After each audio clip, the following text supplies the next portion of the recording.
오늘은 듣는 자의 축복이라는 말씀으로 귀한 은혜의 시간 되어지기를 원합니다. 12절로 14절 원어 해석은 그러자 무리 모두는 하나님께서 열방 삶 안에서 자신의 삶으로 인하여 기사와 표적 삶을 행하신 것을 설명하는 바나바와 바울에게서 침묵하고 듣더라. 그리하여 침묵을 결합한 그의 삶에서 야고보가 답변하여 말하되 형제 장정 삶이여 내게서 들으시오. 하나님이 자신의 이름에 접촉하려는 백성을 열방 삶에서 취하도록 직접 살피셨는데 첫 번째인 것처럼 시므온이 설명하였더라 그랬어요. 성경에는 무리들이 많이 나오죠. 많은 사람들. 우리는 많은 사람들을 무리라 이렇게 얘기합니다. 근데 여기에 모여 있는 우리도 무리 중에 한 사람으로 소속되어지죠. 자, 여기에 모여 있는 이 무리들은 사도들이 포함되어져 있는 사람들이죠. 그래서 뭐가 가득 채워져 있는 사람들. 그 속에서 하나님의 말씀이 증가되어지고 있는 자들. 하나님의 은혜와 하나님의 사랑이, 하나님의 축복이 많아지고 있는 자들. 그들을 무리라 이렇게 표현했습니다. 플레노스라는 단어거든요. 채워지고 있는 자들. 그리고 나 한 사람도 무리라는 거예요. 여러 사람 숫자적인 의미가 아니라 나 한 사람이 하나님의 것으로 많아지고 증가되어지고 가득 차 있다면 나는 무리라는 겁니다. 그래서 많은 다수가 모여 있으면 힘을 발휘할 수가 있겠죠. 한 사람보다는 많은 무리가. 내 안에 하나님의 것으로 증가되어지고 있는 이 무리된 나는 많은 사람들에게 영향을 줄 수 있는 사람이 되어져야 된다는 겁니다. 마태복음 24장 12절로 13절에 그리고 증가할 불법을 인하여 많은 삶의 사랑이 식어지게 될 것이다. 그러나 완성에 이르고자 견디는 자는 구원받을 것이다 그랬어요. 완성에 이르고자 견디고 있는 자들이 누구냐? 무리가 되어져야 돼요. 근데 무엇으로 증가되어지느냐가 중요하죠. 어떤 무리가 되어지느냐? 불법을 인하여 증가되어지고 있다면, 내 안에 불법이 만들어지고 있다면 사랑이 식어진대요. 사랑이 없어진대요. 사람의 마음을 따뜻하게 해줄 수 있는 온화한 메시지를 줄 수 없다라는 겁니다. 그저 우리 입에서 뿜어져 나가는 소리가 냉랭한 소리, 사람들의 마음을 그냥 싸하게 만드는 그러한 소리. 그래서 내 안에 하나님의 법이 없는 자는 사랑이 식어져서 우리의 입에서 나오는 그 많은 소리들이 내 삶 속에서 뿜어져 나가는, 내 삶 속에서 증가되어지고 많아지는 것들이 사람들을 일으켜 세울 수 없는 그러한 메시지가 될 수 있다는 겁니다. 그럼 완성에 이르고자 견딜 수 있으려면 필요한 것들이 있죠. 완성이 된다는 것은 마무리를 짓는다는 거예요. 우리가 2024년에 마무리를 어떻게 지을 것이냐. 나는 1년 동안의 삶을 완성하고 넘어가야 그 완성된 삶으로 2025년을 시작할 수 있거든요. 그럼 완성에 이르고자 견디려면 내구성이 있어야 된다. 그래서 우리는 그거 내구성이 참 좋아 이런 표현들을 많이 하죠. 그럼 내 안에 있는 내구성은 무엇으로 많아지고 있는지를 나 스스로는 나 자신을 알아차리고 있어야 된다는 거예요. 그래서 내구성이라고 하는 그 내자는 견딜 내자입니다. 견딜 내, 오렐 구, 성품성. 그래서 물질이 변하지 않고 오래 견디는 성질을 내구성이다 이렇게 얘기해요. 그래서 내구성이 좋아야 사랑할 힘이 생기고, 내구성이 좋은 사람은 모든 삶을 덮으며 모든 삶을 믿으며, 그래서 여기서 모든 삶이라는 것은 그리스도입니다. 모든 것을 가지고 있는 그리스도 예수, 그 그리스도 예수에게서 배운 제자들이며 사도들의 삶, 그들이 바로 모든 삶이 되어지는 거예요. 그럼 하나님을 믿는 그리스도인들은 모든 삶이어야 된다는 거죠. 모든 삶은 덮는다. 그들의 잘못을 허물을 들춰내서 까탈스럽게 가시처럼 찌르는 것이 아니라 덮어주는 거죠. 그리고 모든 삶을 믿고 모든 삶을 바라며 모든 삶으로 인하여 오는 그 고난을 인내하게 된다는 겁니다. 그래서 이렇게 그리스도의 의에 이루고자 믿는 자는 완성되어 줄 수 있죠. 무엇의 완성이냐? 창세기서부터 계시록까지 말씀 66권의 완성이라는 거예요. 결국 우리가 신앙 안에서 완성된다는 것은 말씀이 되어지는 겁니다. 왜? 그리스도 예수도 말씀이 육신이 되어 오셨기 때문에 저와 여러분도 그 말씀이 육신이 되어져야 돼요. 그 육신이라고 하는 그 의미는 우리의 살덩어리를 의미하는 것이 아니라 내 안에 담겨져야 되는 형체를 이야기하고 있어요. 내가 만들어내야 되는 모양새를 이야기하고 있습니다. 그 말씀이 육신이 됐다는 것은 말씀이 모양으로 만들어졌다는 거예요. 그러면 그 사람의 모양을 보면 말씀이어야 된다는 거죠.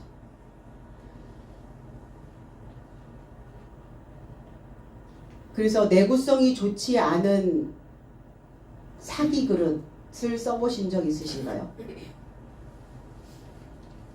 그래서 저도 그 그릇에 펄펄 끓는 물을 이렇게 부었더니 내구성이 좋지 않은 그 사기 그릇이 쩍 벌어지더라고요.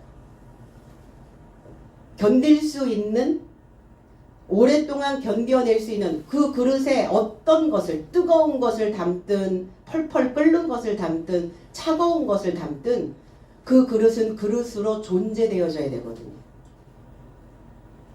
근데 탁 터져버리는 거예요. 인생도 그래요. 사람도.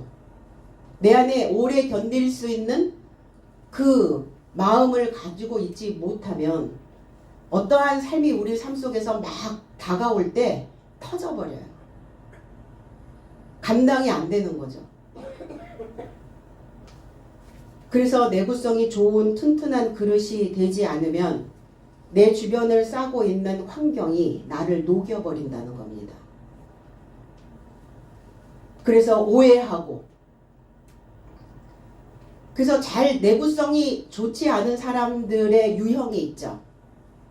잘 오해하고, 잘 삐지고, 한번 삐지면 안 풀어지고, 그리고 오랫동안 앙금이 남아있어서 그것이 늘 건드려지고, 그러니까 풀리지 않으면 내가 스스로 나에게 수월의 구덩이를 만들어 버린다는 겁니다. 그러니까 못 나오는 거죠. 오늘 거기에 모여 있는 무리들은 침묵을 지키고 있습니다. 아무 말도 안 하고 있는 거예요. 뭐 하고 있냐? 듣기만 하고 있는 거예요. 그래서 우리가 들을 때가 있고 말할 때가 있는 거죠. 그러면 지금은 어떤 때냐? 들어야 될 때입니다. 듣는데 어떻게 들어야 되느냐? 듣는 것도 기술이 필요하죠. 내 생각대로 듣느냐? 아니면 상대가 이야기하는 의도를 듣느냐예요. 근데 상대가 얘기를 해도 그거를 나의 것으로 그냥 바꿔서 듣죠. 그러면 오해가 되는 거예요. 말귀를 못 알아듣는, 그 말귀가 못 알아듣게 되어지니까 내 속이 꼬여버리게 되는 거죠. 누가복음 1장 20절에 그리고 보아라. 이 삶이 되는 날까지 너는 침묵하고 말할 수 없을 것이다. 내가 이 삶에 반대하여 내 말에 믿지 않아도 내 말은 그의 삶의 때에 이르고자 채워질 것이다. 그랬어요. 이게 어떤 사건이냐면 유대왕 헤롯 때에 아비야의 반열에 제사장 한 사람이 있었는데 그 제사장 한 사람을 사가랴라 그랬어요. 사가랴. 이 아비야의 반열의 제사장, 그 아비야라고 하는 의미는 여호와의 아비라는 뜻이에요. 여호와의 아비의 그 차례, 그 줄에 서 있는 제사장 한 사람이 있었는데 사가랴.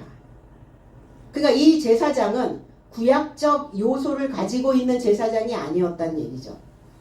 그러니까 구약적 요소를 가지고 있는 제사장이었다 할지라도 뭔가 조금 차등이 있었던 제사장이었어요.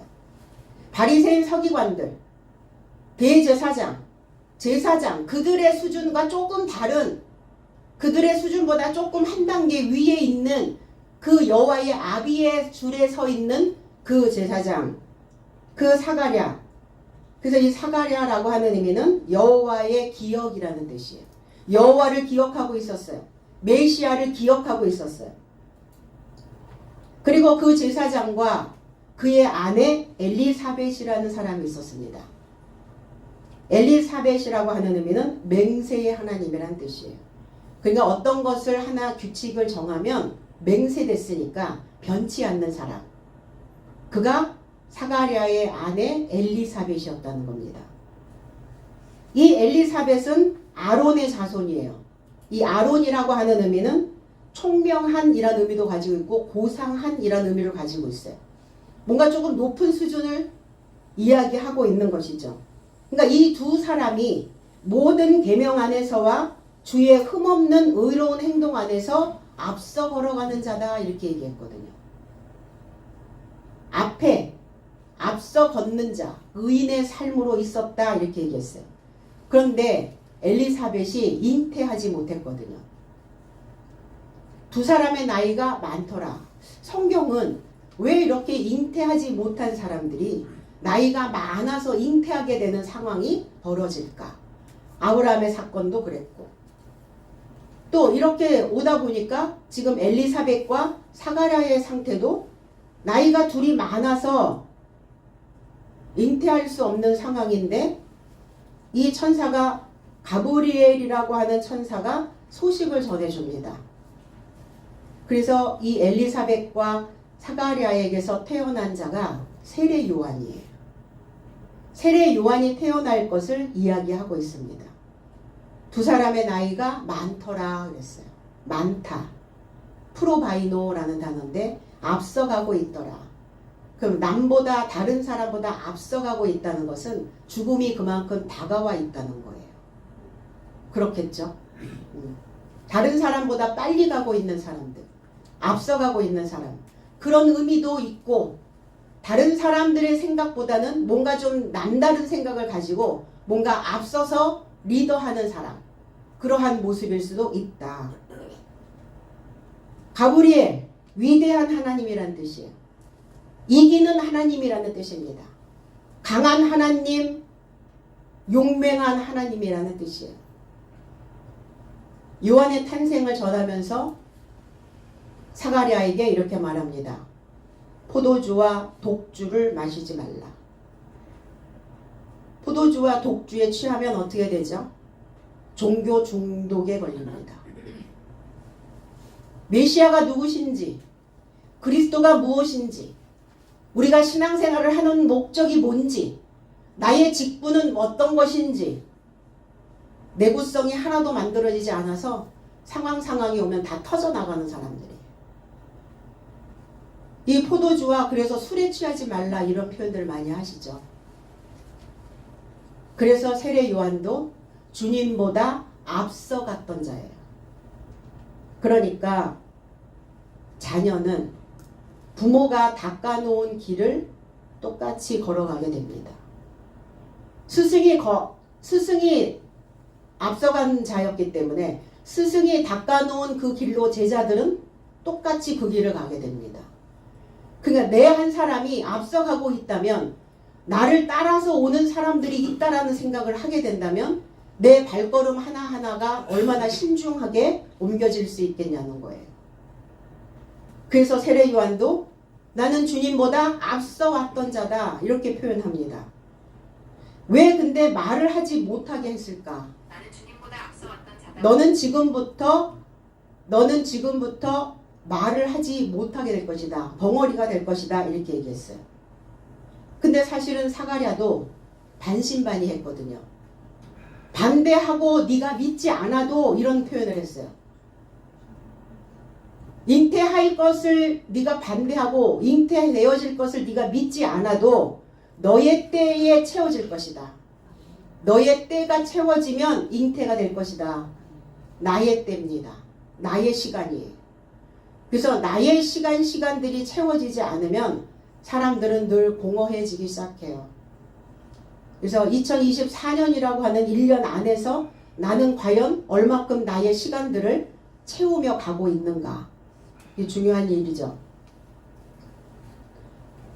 왜 믿지 못하는 말을 왜 말을 할 수 없었을까? 왜 침묵하고 말하지 말라고 했을까? 사가랴 자신이 지금 믿지 못하고 있는데 무슨 말을 할 수 있겠어요? 그리고 우리가 어떤 기가 막힌 소식을 듣게 되거나 어떠한 당황스러운 이러한 일들이 생겼을 때 우리는 뭐라고 얘기해요? 말문이 막힌다, 이런 표현들을 하죠. 그 상황인 거예요. 기가 막힌 소식을 들었기 때문에 할 말을 잊어버린 거예요. 말문이 막혀버린 겁니다. 표현하기 어려울 때 기가 막혔다, 이런 표현을 해요. 몸의 힘의 근천을 우리는 기라고 이야기합니다. 기가 빠졌어, 기가 빨렸어, 이런 표현들을 많이 하죠. 맹세의 하나님이 아들을 낳았는데 요한, 은혜로우신 여호와. 그래서 은혜가 있으려면, 은혜 안에 들어가려면 눈치가 빨라야 돼요. 사람들의 눈치를 살피는 게 좋은가? 눈치를 안 살피는 게 좋은가? 살펴야죠. 눈치가 빨라서 여호와의 눈 안에서 은혜를 발견하게 된 자가 있는데 그를 노아라고 이야기합니다.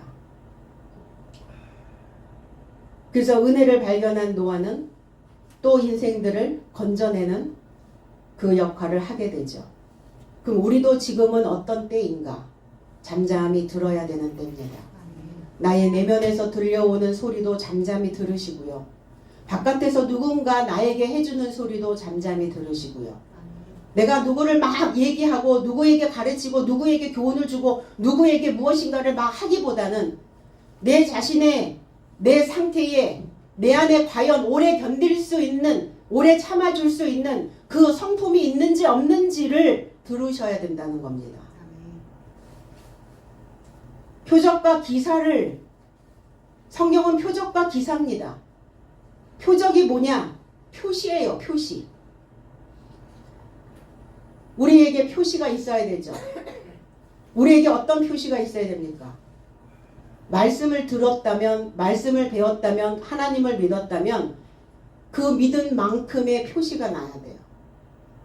너 학원 가서 뭐 배웠어? 학교 가서 뭐 배웠어? 배운 만큼 표시가 나야 되잖아요. 표시가 하나도 안 나네? 교회 열심히 다녔는데 수십 년 다녔는데 표시가 하나도 없어. 표적을 경험하지 못한 거죠. 그래서 그 표시를 뭘로 했냐면 할례로 했다는 거예요. 잘라낸 거, 잘라낸 거. 내 삶 속에서 도려내는 거, 잘못된 것을 가감없이 잘라내는 거, 할례입니다. 그 표시가 있어야 해요. 그 표시를 보고 아, 그가 과연 하나님을 믿는 백성이구나 라는 것을 인정받을 수 있다는 겁니다. 그런데 주님은 오셔서 내가 너희들에게 보여줄 표적은 요나의 표적이다. 요나의 표적은 뭡니까? 죽고 부활이에요. 새로워지는 겁니다. 새롭게 사는 거예요. 아, 작년에 했던 소리 또 하고 어제 했던 소리 또 하고 똑같은 소리 입에서 계속 반복적으로 하는 사람들. 표시가 납니까? 하나님을 믿는 표시가 안 나는 거예요. 나는 죽고 그리스도로 살았습니까? 요나의 표적이 뭡니까? 잘 발효된 술이 되는 겁니다. 극상품 포도주가 되는 거예요. 힘든 영혼들에게, 병든 자들에게 뭘 줍니까? 포도주 주는 겁니다. 다운되어져 있는 사람에게, 기가 빨려 있는 사람에게 뭘 주는 겁니까? 잘 발효된 술 주는 겁니다. 술 먹으면 어떻죠? 업이 되죠. 열기가 올라오죠. 냉랭하게 식어져 있는 그 사람들의 표정이 뭡니까? 사랑으로 그 온도를 맞춰가는 겁니다. 그게 표적이에요. 기사는 뭐냐? 경이롭다, 징조, 기적이라고도 표현하죠. 이 모페트라고 하는 이 단어가 히브리어에서 온 단어인데 기사, 징조. 징조는 무슨 징조냐? 이 기이함, 기이하다, 신기하다 이런 표현들 많이 하죠. 경이롭다 이런 표현들을 하죠. 그럼 가장 경이로운 게 뭡니까? 가장 경이로운 거는 내가 땅을 뚫고 나온 싹을 보는 거예요. 씨를 뿌렸는데 씨가 한참 만에 그 단단한 땅을 뚫고 올라와요. 그걸 보면서 야, 참 경이롭다. 이 꽁꽁 얼어붙은 이 땅에서 봄이 되면 땅이 다 녹고 파릇파릇하게 새싹이 올라와요. 참 놀랍다. 그런 표현. 죽은 것 같았는데 또 싹을 틔워. 물이 올랐어. 그럼 사람도 그렇지 않겠어요? 그 사람도 이만큼 성장했던 표시가 나고 그거 보여지는 표시가 보여지는 사람들에게도 경이롭게 보여져야 된다는 거예요. 그럼 나는 나 자신에 대하여 경의를 표하고 있는가? 나는 나에게 나 자신의 삶에 징조가 나타나고 있는가? 똑같은가? 생각이 맨날 똑같은가? 보루한 생각으로 맨날 그 바탕이 울퉁불퉁하게 되어져 있는가? 그래서 밝다라는 뜻을 가지고 있어요. 이 기사라고 하는 의미에. 그리고 미모라는 단어가 있습니다. 미모. 아름다운 자를 미모가 있다 이런 표현을 하죠. 여자에게 국한된 게 아니죠. 남성도 참 아름다운 사람들이 많아요. 그럼 뭐가 아름다워야 되느냐? 시편 139편 6절에는 이 지식이 내게 너무 기이하니 높아서 내가 능히 미치지 못하나이다 그랬어요. 입의 가르침으로 본이 되어진 그 자가 기이한 자요, 경이로운 자요, 존경받을 자요, 밝게 빛나는 자요, 아름다운 미모를 가지고 있는 자라는 겁니다. 그래서 입의 말이 아름다워야 해요. 입의 말이. 표적과 기사. 그래서 저와 여러분들이 표적이요, 저와 여러분들이 기사예요. 그 하나님의 진리의 술에 취하여서 높은 지식을 전하고 있는 자들. 오늘 이 표적과 기사를 누구를 통해서 보여줬습니까? 바울과 바나바였어요. 이방인들에게 그것을 증거하였다는 겁니다. 그래서 우리는 낮은 지식이 아니라 높은 지식. 그래서 이 지식을 가지려면 어떤 지식이어야 되느냐? 지성소에서 나오는 물이 지성소에서 나오는 그 깊은 물로 표시되어져야 표가 나야 그것을 하나님의 지식이라고 말합니다. 깊은 사고. 그냥 지금 내가 말해야 되는지 아니면 내가 먹어야 되는지 들어야 되는지 이거를 분별할 수 있는 높은 지식. 그래야 내가 탁월해질 수 있고 내가 안전한 높은 곳에 위치해 갈 수 있다는 거예요. 왜 사람들은 높이 올라가려고 하죠? 왜 사람들은 탑이 되기를 원합니까? 거기가 안전지대이기 때문이에요. 낮아 있으면 어때요? 바닥에 있으면 어떻습니까? 온갖 것들이 다 오죠. 모든 것들이 다. 그래서 삶이 삼류로 있는 사람들은 엉망진창이에요. 너무나 많은 것들이 그 삶에 달려들기 때문이죠. 그런데 그 삶 속에서 훅 빠져나와서 높은 곳에 나를 가져다 두면 거기는 사람들의 손이 안 타는 곳입니다. 그래서 손이 안 타게 하려고 높은 곳에 가는 거예요. 낮은 곳에 가면 사람들의 손이 너무 많이 타. 이 사람 저 사람 너무 많이 나를 힘들게 하고 괴롭힌단 말이에요. 그래서 높은 곳에 올라가라는 거예요. 자식들한테나 제자들한테나 가르침이 나 자신에게도 가르침이 그런 거예요. 그곳이 안전지대이기 때문에.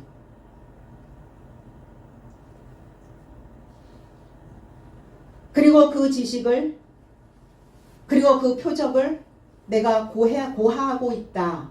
생각해내고 있다. 지금 설명하고 있는 겁니다. 요한복음 1장 16절로 18절에 그리고 나의 삶은 그의 충만에게서 취하였으니 은혜 대신 은혜니라. 이는 율법은 모세로 통하여 주어졌고 그 은혜와 진리는 예수 그리스도로 통하여 되었느니라.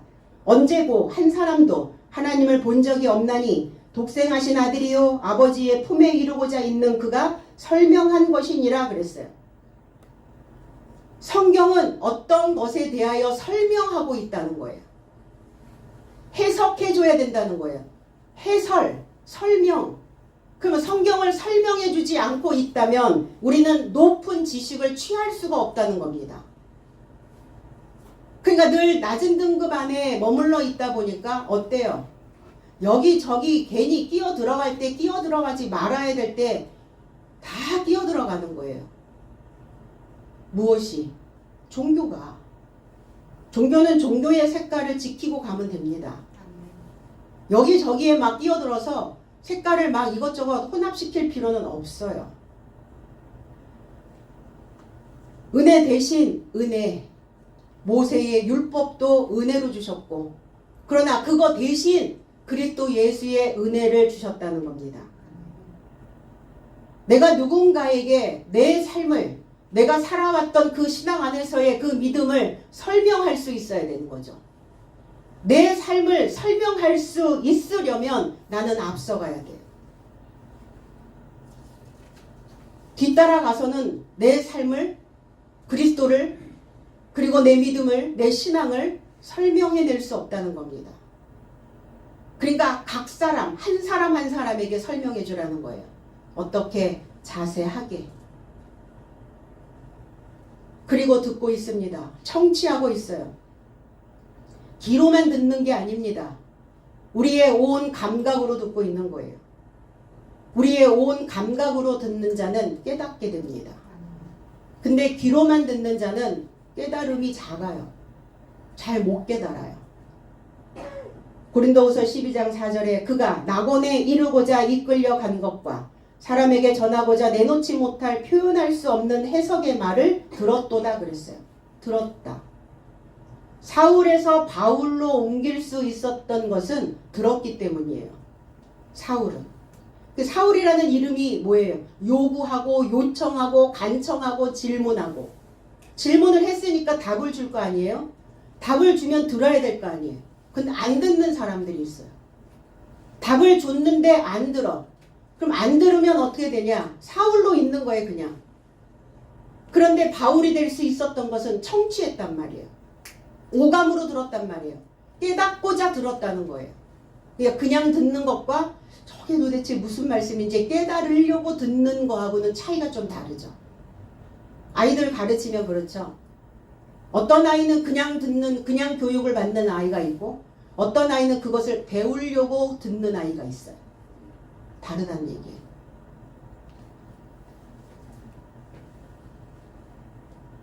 바울 사도가 14년 전에 그리스도 안에 있던 사람을 나는 알고 있노라 그랬어요.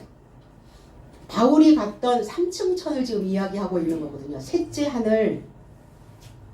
근데 몸 안에 있었는지 몸 밖에 있었는지 나는 알지 못하지만 그가 셋째 하늘까지 이끌려간 이자를 하나님은 알고 계신다. 나도 이런 사람을 알고 있나니 몸 안에 있었는지 몸 밖에 있었는지 나는 알지 못하지만 하나님 알고 계신다. 그럼 14년 전이면 어떤 때였나? 사울의 상태에 있었을 때죠. 사울의 상태에서 다메섹에서 주님을 만나는 그 시점이었다는 겁니다. 바울이라고 하는 이름으로 완전히 계명이 된 상태가 아니었어요. 그 사람이 누군지 나도 알고 하나님도 알고 있다. 셋째 하늘이 어디입니까? 지성소입니다. 지성소. 그 지성소 안에 하나님의 언약궤가 있었고 그러니까 사도 바울에게 하나님의 언약을 보여주신 거예요. 셋째 하늘에 갔다는 것은 지성소를 보고 온 거예요. 지성소 안에서 언약궤를 보고 온 겁니다. 그 언약궤 안에 뭐가 있습니까? 두 돌판, 모세가 받았던 아론의 쌍난 지팡이, 너의 입에서 나가는 모든 메시지가 죽은 나무에 싹을 틔울 수 있는 메시지여야 된다. 내가 너를 그렇게 언약의 자손으로 찍었다. 그 메시지를 주시고 싶었던 거죠. 사울에게. 십계명, 이제 그 두 돌판이 아니라 신비에 새겨줄 수 있는, 심정에 새겨줄 수 있는 그 하나님의 부유한 말씀을 너의 입에 담아두어야 된다. 그거를 깨닫게 하시는 거예요. 만나를 담은 금 항아리. 만나가 뭡니까? 하늘에서 내려온 양식이었어요. 네가 곧 만나여야 되지 않냐. 그건 금 항아리에 담아놨어요. 변치 않는, 아니면 하나님이 24번을 연단하시는, 나를 정금같이 내놓기 위해서 나를 계속 연단하시고 연마하시고 나를 채찍질하시는 그 삶이 있을 거다라는 것을 언약해 주시는 거예요. 그냥 우리는 뭐 셋째 하늘 갔다 왔다 그러니까 사람들이 참 이렇게 상상력을 동원해서 하늘이 어디에, 지역에, 어느 장소에, 어느 곳에, 저 해분 어디에 있다라고 생각을 하는 거죠. 지성소입니다. 지성소가 어디 있어요? 저와 여러분들이 성전이기 때문에 저의 마음 깊은 곳에 있다고요. 그러니까 우리가 항상 우리가 어떤 행동을 하거나 어떤 것을 유발시킬 때 항상 깊이 생각하실 수 있어야 된다는 얘기예요. 내가 이렇게 행동해도 되는지, 이렇게 말해도 되는지, 이런 표정 가능한지 깊이 생각하시라고요. 그가 낙원에 이끌려갔다. 에덴입니다. 에덴. 즐거움의 동산. 거기에 사람에게 표현할 수 없는 말을 들었다. 근데 사람에게 표현할 수 없는 말, 그동안 들어보지 못했던 말, 흐레마예요. 흐레마. 해석된 말씀, 설명이 되는 말씀, 이해시켜줄 수 있는 그리스도 예수, 그리고 우리의 육안으로 볼 수 있는 하나님의 나라. 낙원, 죽음은 가는 곳입니까? 파라데이소스라는 단어예요.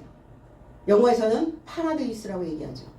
파라데이소스, 낙원. 누가복음 9장 45절에도 그러나 저 삶이 이 해석을 깨닫지 못하더라. 그리고 저 삶이 이것을 이해하지 못하게 하려고 가까이 덮여진 것이더라. 그리고 저 삶은 이 해석에 관하여 탐문하기를 두려워하더라. 제자들이에요. 제자들이 주님이 해석을 해주시는데 못 깨닫고 있는 거예요. 한 번도 들어보지 못했던 메시지예요. 사람의 말로 표현할 수 없는 말을 들었다. 수십 년 동안 신앙생활 해왔을 거 아니에요. 사울이었을 때. 예수 그리스도를 핍박하는 자였고 공회에 넘기는 자였고 의로는 뭐 율법의 최고의 학문에서 나왔던 자고, 그러니까 얼마나 자기 의의가 강하겠어요. 그런데 내가 그동안 신앙생활 하면서 한 번도 듣지 못했던 그런 말을 들어서 해석의 말씀을, 제자들도 해석의 말씀을 하셨을 때 이해하지 못하고 깨닫지 못하더라. 그러나 그것이 무슨 내용이냐고, 뭐냐고, 도대체 그게 무슨 말씀이냐고 탐문하기를 두려워하더라 그랬어요. 그래서 믿음은 들음에서 난다고 말씀합니다. 그리고 그 들음은 그리스도의 해석의 말씀을 들어야 된다라고 말합니다. 소리는 여러 종류가 있죠. 어떤 소리를 듣고 사느냐에 따라 그 삶의 질이 만들어진다는 겁니다. 해석된 말씀을 들어야 낙원이 되는 거예요. 에덴을 회복할 수 있는 겁니다. 에덴에서 쫓겨났잖아요. 그러니까 에덴에서 즐거움의 동산에서 쫓겨나니까 사람들은 나를 기쁘게 하고 나를 즐겁게 할 수 있는 것들이 무엇인지를 찾아 헤매는 거예요.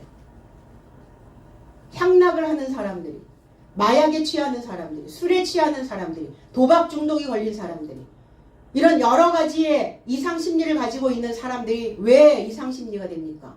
향락이에요.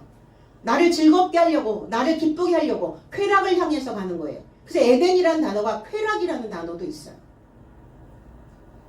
없죠, 이 세상에는. 잠시뿐이죠.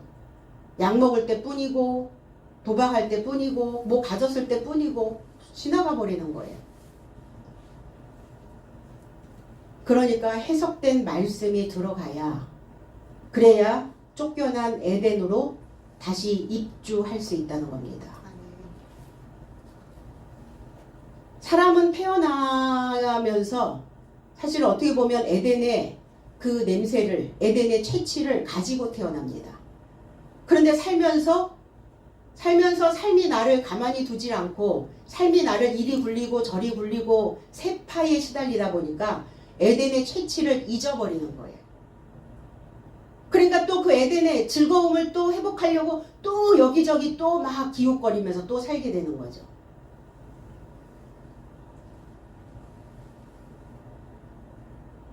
냄새가 맡아집니까?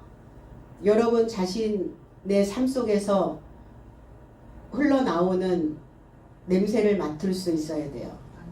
냄새를 맡는 자들을 조향사라고 얘기합니다. 그럼 에덴의 채취를 맡으려면 예민한 후각이 필요하죠. 그 후각을 가지고 에덴을 찾고 그 에덴에서 쫓겨난 사람들을 만나면 그 사람에게서도 냄새가 날 거예요. 에덴에서 쫓겨난 냄새가.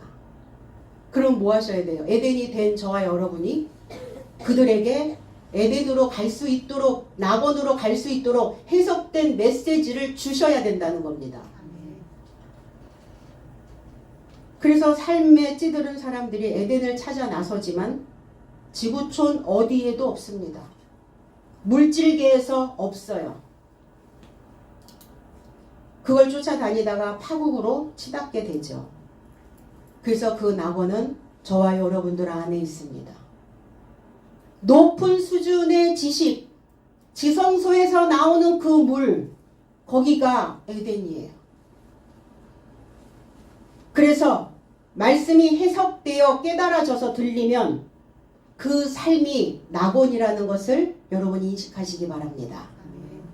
말을 마침에 그랬어요.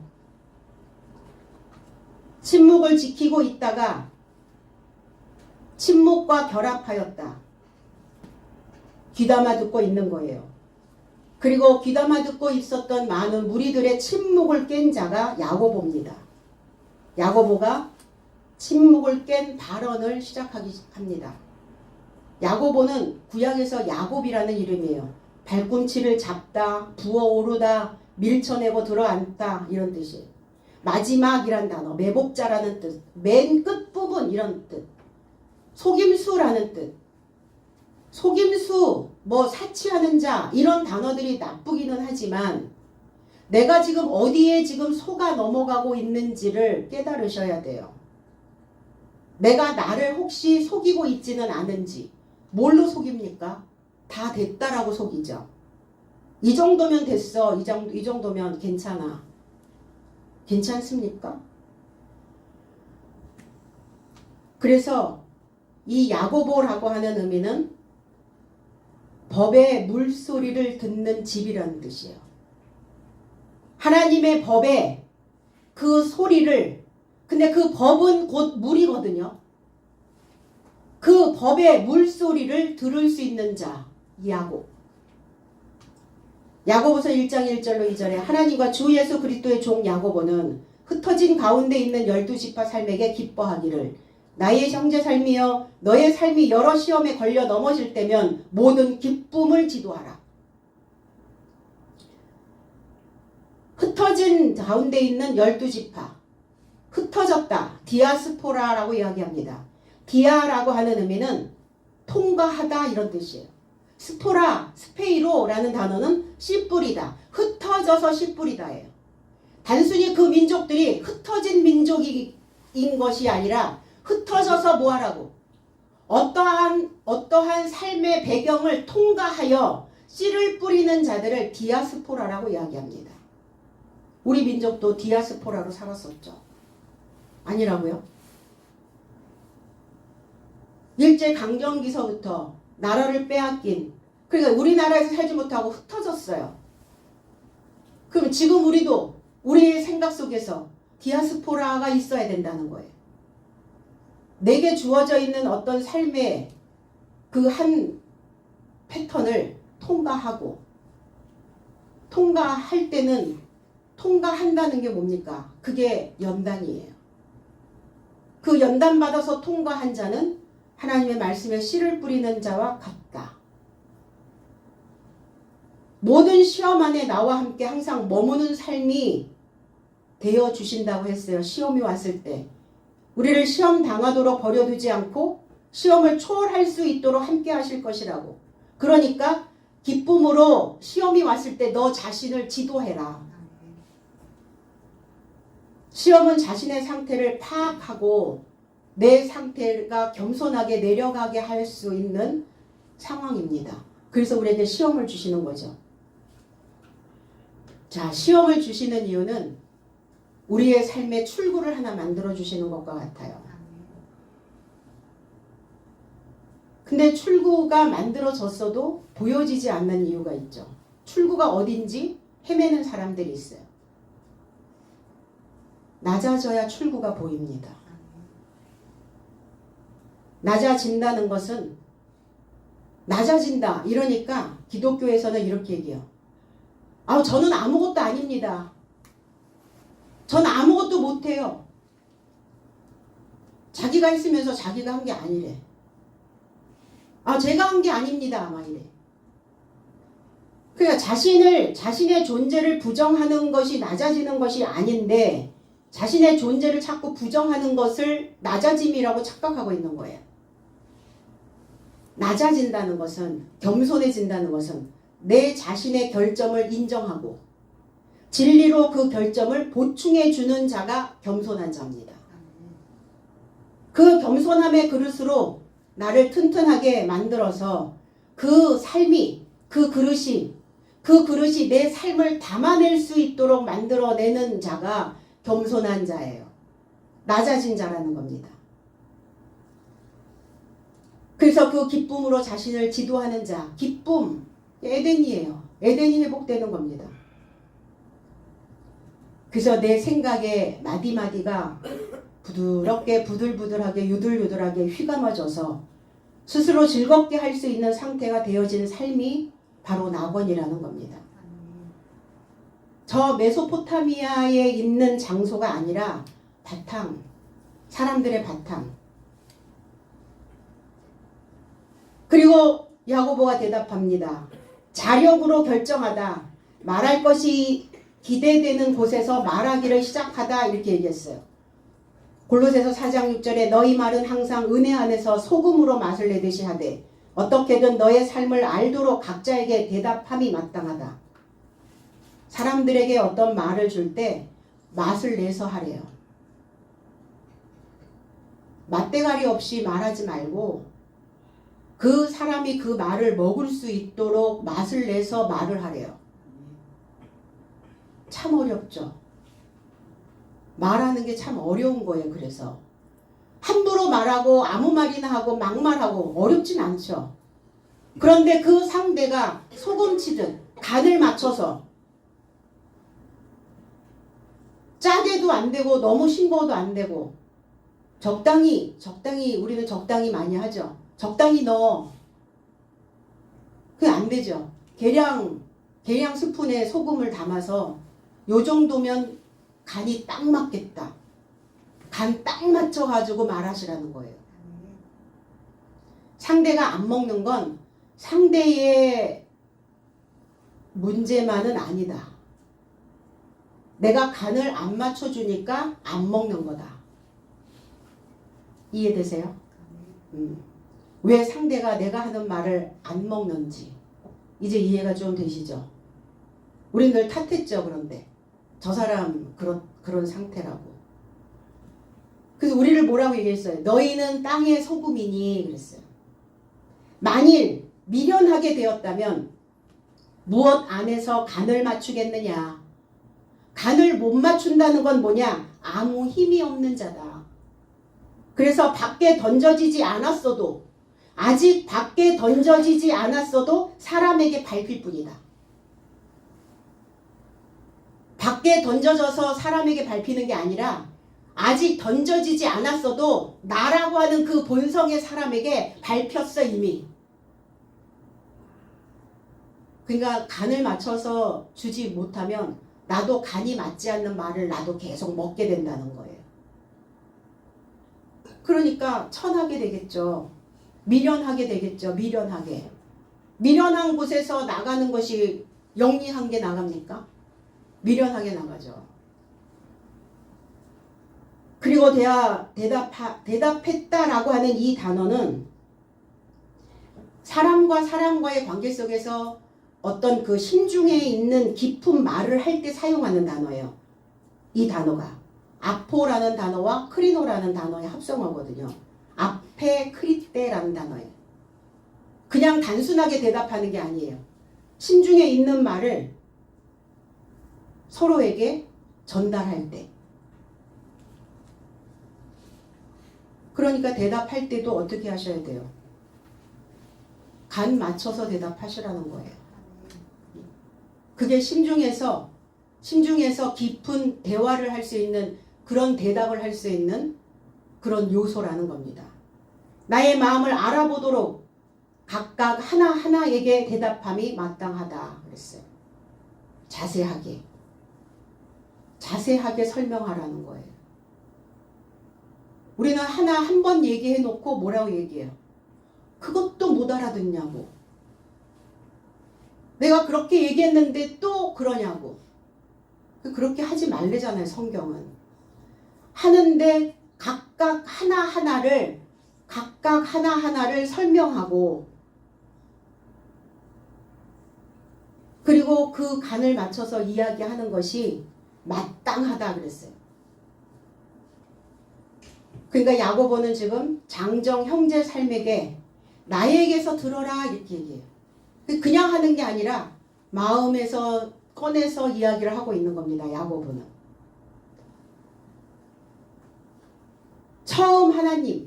처음으로 하나님이 열방들의 삶을 취하셨다. 마가복음 9장 35절에 예수께서 앉으사 12삶을 불러서 그의 삶에게 이르시되 누군가 첫째로 있기를 원한다면 모든 삶의 최후와 모든 삶의 봉사자로 있을 것이다. 제자들을 가르치다 보니까 제자들이 서로 키를 잰 거예요. 누가 더 크냐? 네가 크냐? 내가 크냐? 내가 먼저 된 거냐? 네가 먼저 된 거냐? 제자들이 토론하고 있었거든요. 그러니까 주님이 말씀하신 거죠. 네가 첫째로 있기를 원한다면, 장자가 되기를 원한다면, 네가 마지가 되기를 원한다면, 네 삶에서 시작이 되기를 원한다면 모든 삶의 최후와 삶의 봉사자로 있어라. 뭘 봉사하라는 겁니까? 말씀으로 나 자신을 보살피라는 거예요. 이게 봉사입니다. 자원봉사. 스스로 나에게 하는 자원봉사. 내가 원해서 하는 봉사. 그 봉사하러 오셨다는 거예요. 스스로 자신을 돌볼 수 있도록 나는 봉사자로 왔다. 누가 더 큰지, 누가 더 작은지, 누가 얼마큼 많이 아는지 그거 키재기 하지 마라. 첫 것이 제거돼야 둘째 것이 세워진다 이렇게 말씀하신 적도 있었거든요. 첫째 것이 흠이 많아서 둘째 것을 세웠다. 그러면 첫째 것을 없앴다는 것은 첫째 것이 없어지고 둘째 것이 되었다는 것은 변화됐다는 거예요. 그 첫사람으로 왔던 내가 변화된 둘째 것을 세웠다. 성경은 그렇게 표현하고 있거든요. 첫째는 없애고 둘째만 세웠다. 이게 아니라 첫째로 왔던 내가, 장자로 왔던 내가 흠이 많아. 그러니까 나를 탈바꿈시키셔서 나를 변화시키셔서 나를 첫째로 세우신 거예요. 둘째 것을 세우신 게 아니라 변화된 삶을 세웠다.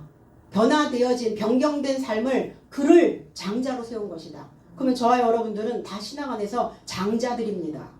맞이에요. 그 역할을 감당하고 가는 겁니다. 하나님의 이름과 접촉할 이방인들을 취하였다. 그래서 이방인들을 통해서 구원이 이루어지게 되는 거죠. 누가복음 1장 68절에 이스라엘의 하나님이신 주는 축복이시다. 이는 그의 백성에게 살피시고 속전을 행하셨다 그랬어요. 축복이 뭡니까? 내 안에 있는 좋은 말씀들이죠. 칭찬하는 말씀입니다. 이게 축복이란 단어예요. 내재적인 어떤 동기를 가지고 있는 사람들. 이 사람들이 축복된 삶을 사는 자들이에요. 그래서 우리가 살아갈 때 그릿이라고 하는 지수가 높아야 된다 그래요. 그릿. 이 그릿이라고 하는 단어는 어느 단어의 약자들인데, 자, 그릿이라고 하는 단어 성장, 그로스. 그 다음에 회복력, 리질리언스. 그 다음에 내재적 동기, 인퓨린스, 모티베이션. 그 다음에 끈기, 티나시티. 이 단어의 첫 번째 글자를 다 따서 GRIT, 이 그릿이라고 이렇게 얘기했어요. 미국의 심리학자 엔젤라 더크워스라고 하는 사람이 이것들을 개념화시켜서 이거는 단순히 어떤 열정이나 근성뿐만이 아니라 담대함, 그리고 낙담하지 않고 매달리는 끈기, 그리고 내 자신을 어떤 상황에서든 회복시킬 수 있는 리질리언스, 이런 것들을 가지고 있는 사람들이 축복된 삶을 살아낼 수 있다는 겁니다.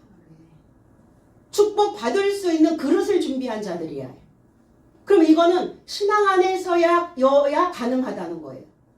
나 자신을 성장시키고 나를 회복시키고 내 안에 그리스도 예수로 인하여 내구성을 만들어 내재적 동기를 만들고, 그리고 어떤 상황이 벌어져도 끝까지 그거를 물고 늘어질 수 있는 끈기를 만들어낼 수 있는, 이거는 하나님의 해석된 말씀을 붙잡고 배우고 그 맛을 본 자들이어야만 이 축복된 삶 안에 들어갈 수 있다는 겁니다.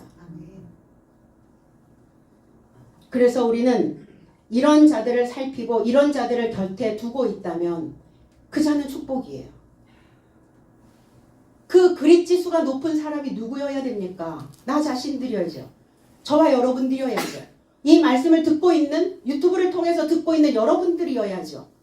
그 자가 축복된 삶이라는 겁니다. 속전으로 오셨어요. 속전으로 오셨다는 것은 풀어주다라는 뜻이에요. 놓아주다라는 뜻입니다. 어떤 항아리 속에 들어가서 꽉 막힌 사람들이 있죠. 벽창호 같은 사람들. 그거를 깨트리는 거예요. 이게 속전이에요. 그리고 그 얘기를 시므온이 고하였으니 그랬어요. 시므온, 듣는 자예요. 순종하는 자입니다. 근데 무엇으로 듣느냐? 지적으로 듣는 자입니다. 지식이 있어야 지적으로 들을 수 있어요. 그리고 마음으로 들어야 새겨집니다. 잠언서 20장 12절에 듣는 귀와 보는 눈은 다 여호와께서 지으신 것이라. 우리의 인식기관이 하나님의 지식을 듣는 오감이 될 수 있도록 단련하라는 거예요. 우리의 귀와 눈은, 우리의 오감은 다 여호와께서 지으셨대요. 육신은 우리 DNA로 만들어졌겠죠. 그래서 시므온이 받은 주의 명령을 설명하고 있는 겁니다. 첫 번째 이방인의 사도가 바로 시몬 베드로였어요. 그래서 첫 번째, 그래서 베드로후서 1장 1절로 2절에는 그리스도 예수의 종이며 사도인 시므온 베드로는 나의 삶의 하나님과 그리스도 예수 구주의 의 안에서 나의 삶과 동등한 그 가치의 믿음을 획득한 삶에게 하나님과 나의 삶의 주 예수의 인식 안에서 은혜와 평안이 너의 삶에게 많아지기를 원하노라 그랬어요. 시몬 베드로가 첫 번째 이방인의 사도, 요나에 속한 시몬아 이렇게 물어보잖아요. 네가 나를 아가페로 사랑하느냐? 아니, 난 주님을 좋아합니다. 내 어린 양을 먹여라. 그 어린 양이 누굽니까?